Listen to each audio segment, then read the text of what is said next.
Did you know that President Obama captured 71% of the Latino vote in this year's election, helping Florida and other large states swing Democratic? Will this trend continue, and how will it affect future elections? Hello, everyone, and welcome to Comcast Newsmakers. I'm Robert Trainum. Here to answer these questions is Dr. Susan Kaufman-Purcell, Director for the Center of Hemispheric Policy at the University of Miami. Welcome to the program. Thank you. Please. Do you think this trend is going to continue, where we see a large majority of Latino voters coming out in record numbers? Oh, yes, absolutely. I think that if you just look back over the last decade, or even a little more, that the percentage of Latino voters has continued to increase each year. I want to put this up on the screen because I think this is very important. Latino voters represented 10% of the electorate, up from 9% 4 years ago. So there's no question about it. From a trend perspective, Latino voters are here to stay permanently. Oh, absolutely. And they're having children, and their children will be here to stay, too. You know, Dr. Purcell, one of the things that I find interesting about the so-called swing states is that the swing states are no longer just the traditional battleground states of Pennsylvania or here in Florida or Michigan.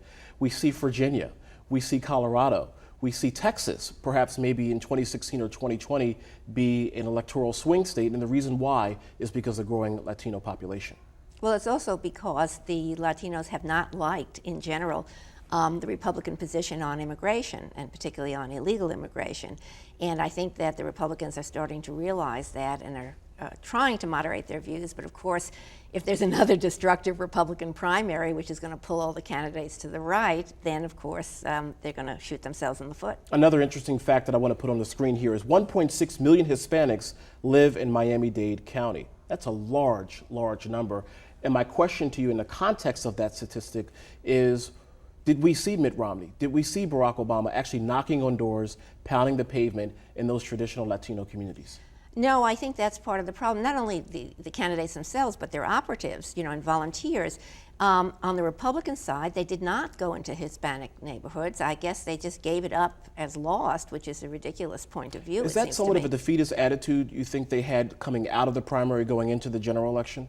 Perhaps, or maybe they had it before. I'm really not sure, but I think it's a mistake. Now, it's true that President Obama waged a campaign where he heavily emphasized the various ethnic components and also, to a certain extent, the class differences.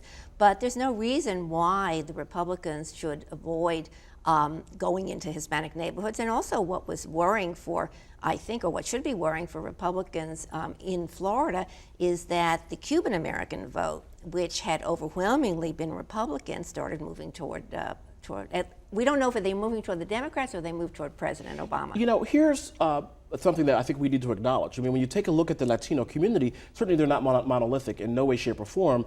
But when you take a look at the value system, when you take a look at how church and religion is very important, very central in the community, one would think that they would actually tend to vote more Republican, no? Well, a lot of them, especially because you've got a lot of successful small businesses in the Latino community. That's right. And so in that sense, the Republicans are much more welcoming of and supportive of that kind of thing.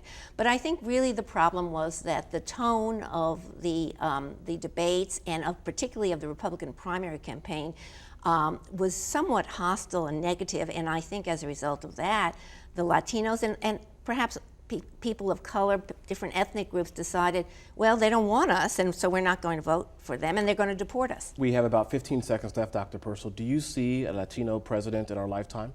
Oh, easily, absolutely. I mean, I think that with the numbers of Latino voters growing, and also look what's happening at all levels of government, many more Latinos elected. Thank you very much for joining us. And of course, thank you for joining us for this edition of Comcast Newsmakers. I'm Robert Trainum. Have a great day, everybody. We'll see you next time. Take care. Bye-bye.